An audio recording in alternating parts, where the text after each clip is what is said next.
अगला क्वेश्चन है 35 मीटर पर सेकंड की गति से चलती 960 मीटर लंबी एक सुरंग को 40 सेकंड में पार करती है। कोई गाड़ी है जो 35 मीटर पर सेकंड की गति से चल रही है, 960 मीटर एक लंबी सुरंग को पार करती है, टाइम लेती 40 सेकंड। अच्छा ये बताओ कि जब सुरंग को पार करेगी कोई गाड़ी तो अपनी लंबाई और सुरंग की लंबाई दोनों दूरी तय करनी है। इसका मतलब जो 40 सेकंड समय है इसमें गाड़ी की लंबाई और सुरंग की लंबाई दोनों दूरी शामिल रहेगी। और चाल उसकी दिया है 35 और 40 सेकंड है, तो हम 40 सेकंड में चली गई कुल दूरी निकाल लें और उसमें से सुरंग की दूरी घटा दें, गाड़ी की लंबाई बच जाएगी। तो चाल बराबर 35 मीटर प्रति सेकंड। समय कितना है? समय बराबर 40 सेकंड। और सुरंग की लंबाई, सुरंग की लंबाई बराबर 960 मीटर। ठीक, तो अब हम 40 सेकंड जो टाइम उसने लिया है पार करने में, अपनी लंबाई गाड़ी और 960 मीटर दोनों तय किया है ना, तो 40 सेकंड में दूरी निकाल लें। इसलिए चली दूरी बराबर 35 गुणे 40। 35 दुनाई 70 दुनाई 140, तो हो गया क्या 140। हाँ 70 दुनाई 140 1400 होगा भाई, एक जीरो भी। ये मीटर। अब इसमें क्या है, गाड़ी की लंबाई और सुरंग की लंबाई 960 मीटर दोनों शामिल है, तो सुरंग की लंबाई इसमें निकाल दो तो गाड़ी की लंबाई बची। इसलिए गाड़ी की लंबाई बराबर 1400 माइनस 960, जीरो, 10 में 6 गए 4, और यहां बचा कितना 13 में से 9 गए 4। ठीक, 440 मीटर। तो ये क्या हुआ, ऑप्शन नंबर बी सही है।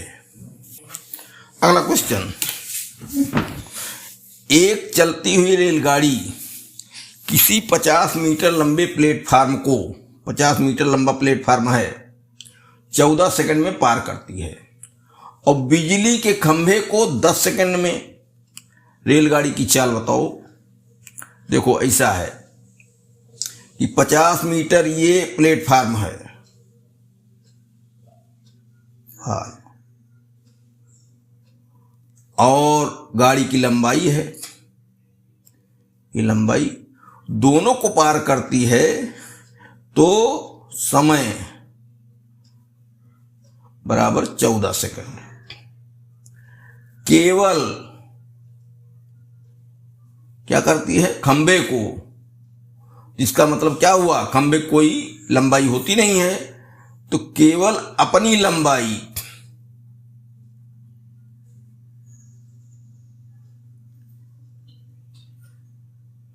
के लिए समय बराबर 10 सेकंड। अब क्या हुआ, दोनों लंबाइयां हैं तो 14 सेकंड, तो इसमें क्या है 50 मीटर है, तो जब 50 मीटर और गाड़ी दोनों होती है तो 14 सेकंड, और जब केवल गाड़ी होती है 10 सेकंड। इसका मतलब केवल प्लेटफार्म के लिए अर्थात 50 मीटर के लिए वो 10 और 14 का अंतर 4 सेकंड, 4 सेकंड टाइम लेती है। तो हमको एक दूरी मिल गई प्लेटफार्म की, और प्लेटफार्म को ही केवल पार करने में 4 सेकंड लगा। इसलिए 50 मीटर प्लेटफार्म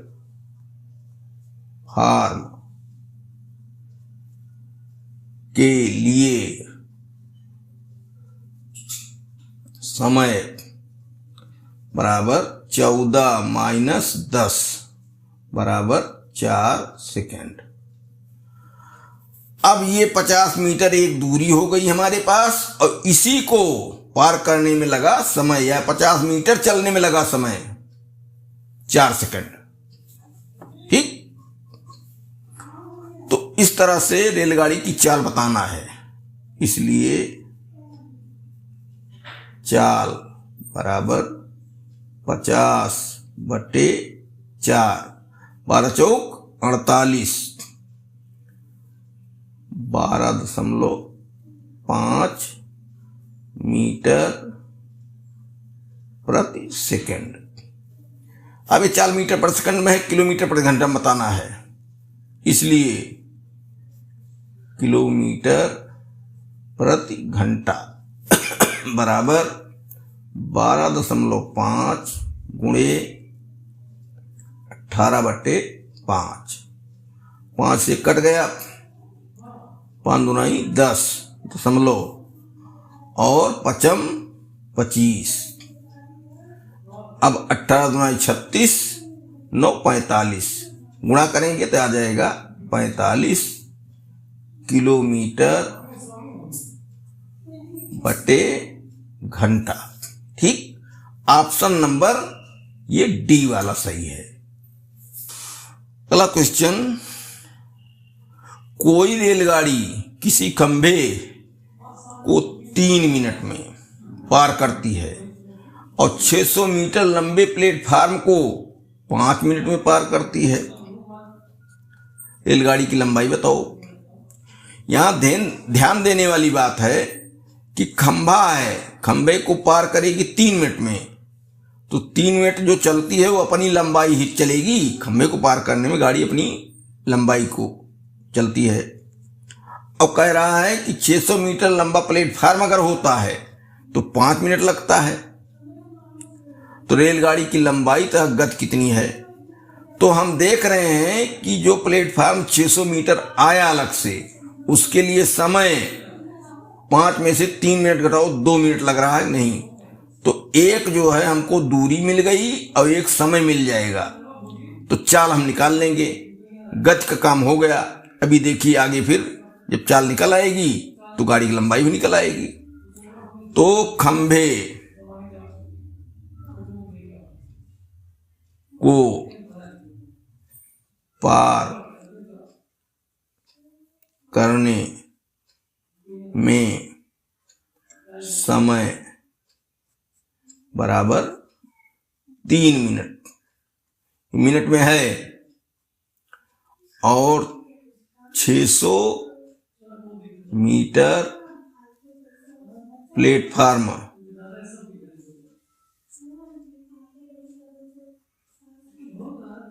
को पार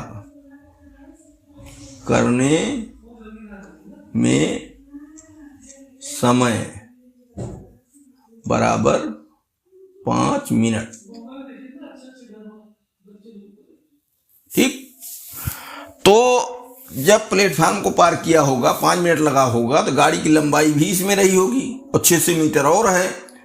तो हम ये जान लेंगे अब कि 600 मीटर केवल जो प्लेटफार्म है उसी की लंबाई को पार करने में 2 मिनट समय उसको लगा है, क्योंकि पहले 3 लगा, अपनी लंबाई में 3 लगा, और 600 मीटर अपनी लंबाई दोनों में 5 मिनट लगा।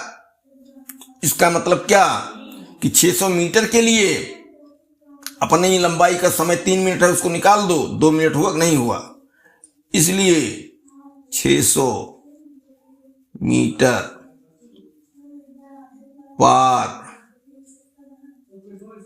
करने में समय बराबर 5 माइनस 3 बराबर 2 मिनट।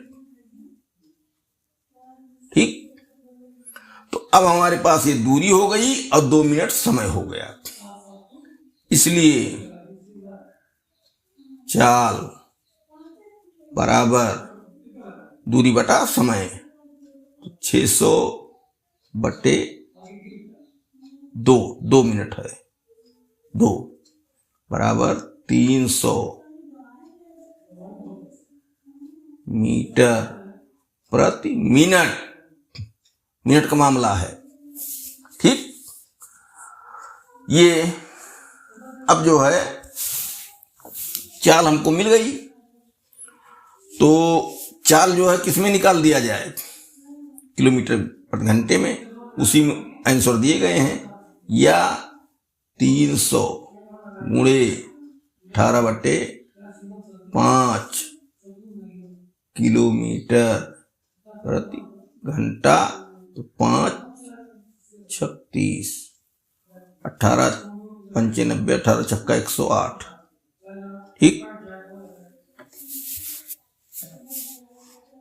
60 हुआ तो 5 18 95 18 छक्का 108।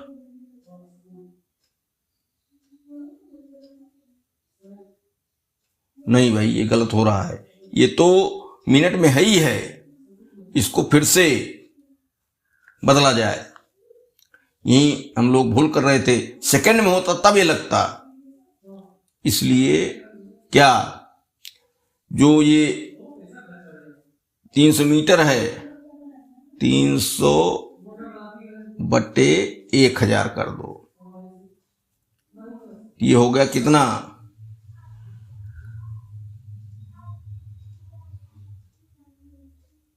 हो गया 0.3, ठीक, किलोमीटर। और समय क्या है, 60 से भाग दे देंगे, तो क्यों नहीं भाई, ये सही हो रहा है। देखिए 3 मिनट में खंबे को पार करती है तो अपनी लंबाई होगी, 600 मीटर प्लेटफार्म है तो 5 मिनट, 2 मिनट लगा प्लेटफार्म को, तो चाल बराबर 600 बटे 2, तो 300 मीटर प्रति मिनट। अब इसको हमको किलोमीटर प्रति घंटा में बदलना है, तो ये हो गया 1000 से भाग दे देंगे, तो इसको इस तरीके से बटे 1/60 काटो, 1 मिनट है उसको घंटे में बदलेंगे, 60 से भाग देंगे, बटे 1 बटा हुआ तो 300, नीचे वाला बटा उलट के गुणा हो जाता, 300 बटे 60 बटे 1000, दोनों शून्य 1 शून्य, तीनों शून्य कट गए, 6 त्रिक 18 अब आया किलोमीटर प्रति घंटा, ठीक। अब गाड़ी की लंबाई, तो 3 मिनट तक अपनी लंबाई चली है, गाड़ी की लंबाई बराबर क्या हुआ, 40 की निकली थी मिनट के हिसाब से, 300 गुणे 3 बराबर 900 मीटर, ठीक। तो ये जो है गाड़ी की लंबाई 900 मीटर, चाल 18 किलोमीटर प्रति घंटा, ये ऑप्शन नंबर 20 सही है।